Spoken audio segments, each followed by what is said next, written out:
This is my first anxiety attack story mixed with the biggest anxiety attack that I've ever had. So, the first anxiety attack, I was at my friend's house. We went to his backyard, did a bong rip. We were with three people, so four people altogether, including myself. And I remember walking out of that shed and going up some stairs into his house. And right before I got into the door, I sort of blacked out a little bit, like I've never felt before. So I was walking, and then all of a sudden it felt like I was about to pass out. And I thought, damn, that's pretty weird, but whatever. So we kept going into the house, and I started to feel my heart racing. I started to feel anxious and afraid, and I really didn't know what was going on. At that point, I had been smoking for years. Sometimes in the beginning, it was, once or twice a week, and then it just ended up being every day, all day sometimes. Anyway, so this time was different from all the other ones. I was having a hard time catching my breath. My heart felt like it was pounding, and I was having thoughts of death and what if I die? What if this is a heart attack? What's happening to me? So I went to the second floor, lie down on his bed, and just started to panic. And I didn't know what it was. I had no idea. We were supposed to go out to a movie, but I said, I can't do this. I can't go there. And they all asked me, hey, are you all right? You look a little bit pale. What's wrong? And I told them, I think I'm going to die. I think I'm having a heart attack, this and that. They tried to calm me down. They tried to give me a glass of water, but it wasn't working. I was still in full panic mode. Well, we were there for about 20, 30 minutes. I don't remember how long. And eventually it subsided. Eventually it just went away. And I remember telling them, all right, let's go to the movie, but promise me if I drop to the floor, you're going to call the ambulance, because, I still wasn't feeling 100%. We went to the movies. I remember we were watching Men in Black 3 or whatever the fuck it was. It was a terrible movie. But probably halfway into the movie, I felt completely fine, and I had no idea what that was. And I wouldn't experience that again for a couple of months. So I had smoked in between that and the major anxiety attack.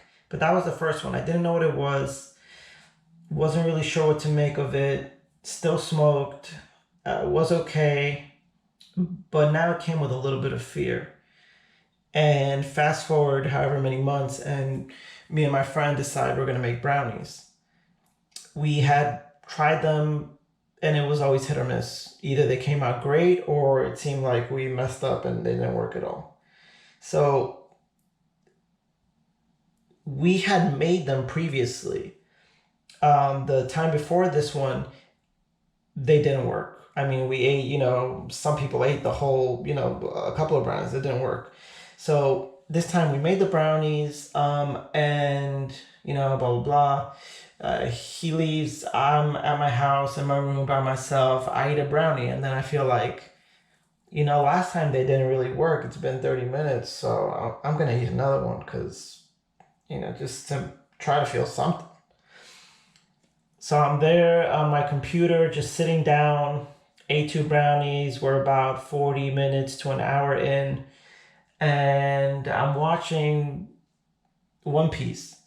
And all of a sudden, I start to feel like my eyes are warm. And it's not uncomfortable. It's just they feel like they're warm. Like, I haven't felt it before, but not uncomfortable or anything. I'm not worried at this point. So I'm there, I keep watching the show, and then I remember thinking, wow, this feels like I'm on a rocket, and I'm going all the way up. Like I'm getting higher and higher and higher. And still at this time, I'm thinking this is great. The brownies worked. I have like 10 more under my bed. So it's going to be a great week. And I remember that day my brother was visiting me. I was living with my parents. And I went to the bathroom and I felt really cold. So I asked my brother, I said, "Do you feel really cold?" He said, "Well, nah, I'm all right." He said, "Are you all right?" I said, "Yeah, I'm fine." And my brother didn't know at that time or didn't want to know that I smoked. He's never been about it, so it's never been his thing. So I said, "All right, well, I'm gonna go back to my room, put on some more clothes." Then, fuck it, 15 minutes later, I'm hot. So I was cold and then hot. Then, so take off the layers, then it happens again, then cold again. So this keeps happening on and off. And at this point, I'm starting to feel uncomfortable. And I didn't know it at the time, but I'm starting to get really, really anxious. I'm feeling really, really afraid. Heart begins to pound like never before, pounding, pounding, pounding. And I start to really spiral and panic. Now, I'm thinking back about the time that I kind of had like the first panic attack. I still didn't know what it was. I thought it was like a mini heart attack or something. So now I'm feeling, okay, this is actually a major heart attack. And I'm researching and I'm looking, and people are saying, nobody's ever died from marijuana. Don't worry about it, et cetera, et cetera. But I'm still really paranoid. And so I try to lay down. And at this point, I'm just trying to breathe. It's getting harder and harder to breathe. Like I said, it feels like something is pressing on my chest. And I'm listening to Alan Watts. I'm listening to one of my favorite lectures of his. And he is talking about going over the waterfall of death. And how when that happens to you, you just have to accept it because there's no way to get out of it. There's just no way to stop it. And so I'm there listening to this in full panic mode, thinking, oh, shit, my parents are going to find me dead and they're going to find the brownies under my bed. They don't know that I'm, taking weed. And I start to panic about panicking and panicking about death. And so I call my friend, he's an EMT. I tell him my symptoms. I say, hey, I'm feeling short of breath. I'm feeling like something's heavy on my chest. I can't really breathe. And I think he can hear the fear in my voice. So he tells me, go to the hospital immediately. And I'm a little bit taken aback. And I say, well, do you really think that's serious? It's that serious? And he said, yes, go now. I don't remember if I told him I had eaten weed or not. But at that point, I'm like an hour, 2 hours into the trip, and it's coming in waves. I'm feeling better. I'm feeling terrible. I'm feeling better. I'm feeling terrible.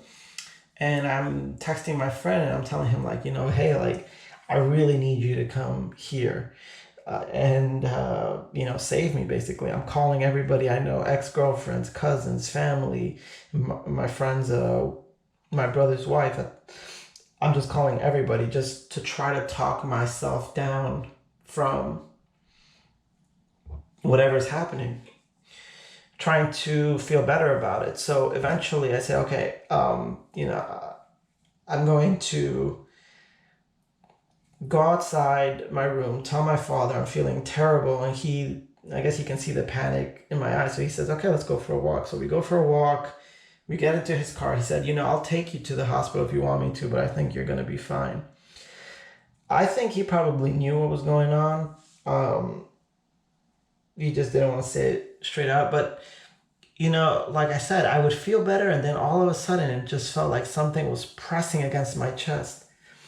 And when that happened again, we were in the car already. I said, just take me to the hospital. So we go to the hospital, go through the emergency room, say what's wrong. I say, I can't breathe. They take me to do x-ray tests. They do a couple of blood tests, whatever. They ask me, all right, they put me on a oxygen, I don't know, an oxygen machine, I don't know. And they ask me, have you done anything? And I say, no. And they say, we can give you something, but you have to tell us that you've done what you did. And I said, I never did anything. My father's right there in the room with me. I said, I didn't take anything. I didn't do anything. And I don't want any of your medicine. I don't want like anything like a sedative. I don't want anything. So they hooked me up to, I guess, something to monitor my heart. And the machine is going crazy. Like, I'll be fine, and then all of a sudden it'll start to spike, and you could see like my heart rate is going really, really fast. And that's when I figured out that when my heart was going so fast, that's the pressure that I felt on my chest, like someone was sitting on it. And so after, I remember my friend sending me a text, and he said, I'm in front of your house. Where are you? And I said, I'm in the hospital. And he just said, I remember during that time when I was texting him, I said, I feel like I can't breathe. And he said, you have to let go of your breath to be able to breathe.